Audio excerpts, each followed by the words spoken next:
Let's take a quick look at how you can think about the way you light for live music sessions on a budget, simplifying lighting and ensuring you get good looking footage, even with minimal gear. It's worth noting that these lighting ideas can apply to any style of shoot. We're just going to be using live sessions as an example. First, let's take a look at a space where the light is hard or even impossible for us to control. We have this string quartet playing in a church.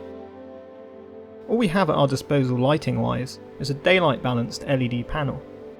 And while we could find some use for this, right now we can see that the space is large and we have daylight pouring in from all directions, so we're going to struggle to utilise the LED in a useful way.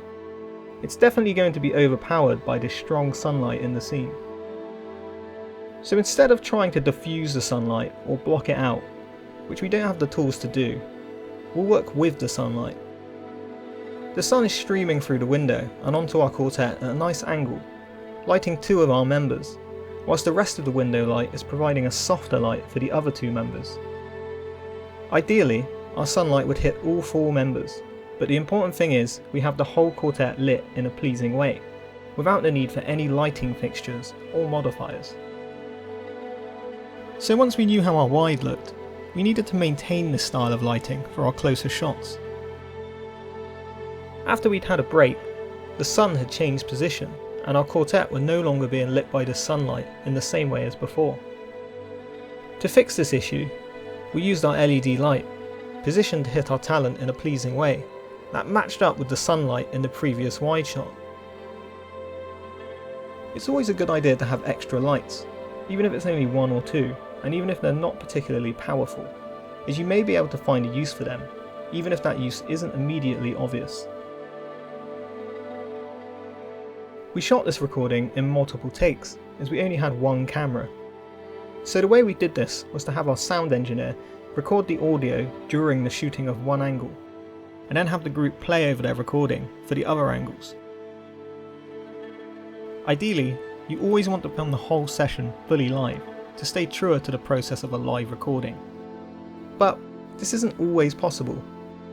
This is just one of the ways you can maximise angle changes when you're limited to one camera.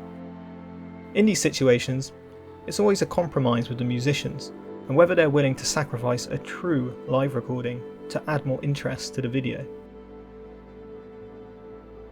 Sometimes live sessions can take place in bars and gig venues, with lighting already in place for band performances and general club night lighting. There's no reason not to take advantage of this, if it fits the style of video the band are looking for you to produce. Often, the band will know someone who can operate these lights, or someone who works a venue can be on hand when you use the space. Working alongside an engineer with in-house lighting gives you the opportunity to play around with colours and make things a bit more gig-like and live looking. A venue with a decent setup of lighting can add depth and interest to an image, even on a smaller stage, and often you'll be able to take advantage of things like smoke machines that are already installed. This also means you don't have to break out any of your own lights, unless, of course, it benefits the style of the video. Let's have a look at this live session, shot in a small studio space. To enable us to achieve multiple controlled angles, we recorded each band member's audio track over a pre-recorded bass track. Each member recorded his take as we filmed, and the track was mixed by an engineer later on. So apart from the wide, each shot remained a true live representation of the recording. However you deal with the audio recording, fully mimed, partly live, completely live, etc., the lighting ideas here remain exactly the same. For this shoot, we had 4 lights. 3 cheap tungsten redhead lights and a daylight balanced Pixapro 100D LED, but we only used 3 of these. We lit this by placing 2 of the tungsten redhead lights at the back of the room, either side of the drummer. It would have been nice to have 3 of these, 2 in the corners and 1 behind the drummer, but we had to work with the space restrictions and what we could actually do and where we could place our lights. The redheads remain in shot throughout, blown out and adding some stylistic flares, just giving the video more of a live recording feel. For the main light on the band, we used a daylight balanced LED light, hanging from the ceiling and bounced from a piece of bleached muslin hung above and in front of the band, providing a soft but relatively direct light for the band members. This also complemented the warmer tungsten that we already had as backlight. We were lucky in that we had this daylight balanced LED hanging from the ceiling already, and a good place to hang our muslin material. However, this same setup could be done easily without these advantages. One way this could be achieved would be to use two boom arms, one to support the LED, and another to hang or hold the reflective material. This way, you'd still have enough room to manoeuvre and shoot the band, and having enough room is pretty important in a smaller space like this. You don't really want to be knocking into various stands and equipment whilst you're filming.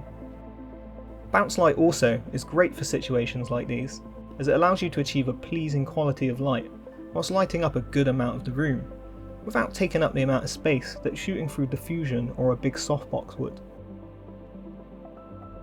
This setup meant we could shoot our wide and closer shots without changing up the lighting at all throughout, and provided a nice quality of light for the shoot, and we only used 3 lights. As with a lot of aspects of filmmaking, lighting and camera work, learning to work within limitations is one of the best ways to improve your craft. As long as you can show what you need to show and convey what you need to convey, you don't always need to add a truckload of lights to a scene. If you can learn to work with what you have and utilise what you have in a practical way.